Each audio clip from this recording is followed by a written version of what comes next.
இன்று ஜூலை 2 செவ்வாய்க்கிழமை.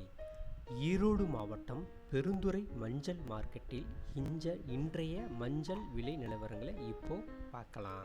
பெருந்துறை ஒழுங்குமுறை விற்பனை கூடத்தில் மஞ்சள் வருகை பார்த்தீங்கன்னா 45 மூட்டை. இதில் விற்பனையானது 45 மூட்டைகள். டோட்டல் லாட்டு பார்த்தீங்கன்னா 6. ஒரு குவிண்டால் வெர்லி மஞ்சள் 10,939 அதிகபட்சம் 16,401 ரூபா வரைக்கும் விலை போயிருக்கு. இதே ஒரு குவிண்டால் 100 கிலோ கிழங்கு பார்த்தீங்கன்னா குறைந்தபட்சம் 10,569 முதல் அதிகபட்சம் 15,406 வரை விலை போயிருக்கு. மஞ்சளின் தரத்திற்கேற்ப குறைந்தபட்ச விலை அதிகபட்ச விலை நிர்ணயிக்கப்பட்டுள்ளது. தேங்க்ஸ் ஃபார் வாட்சிங். லைக் பண்ணுங்க, ஷேர் பண்ணுங்க, கமெண்ட்ஸ் பண்ணுங்க.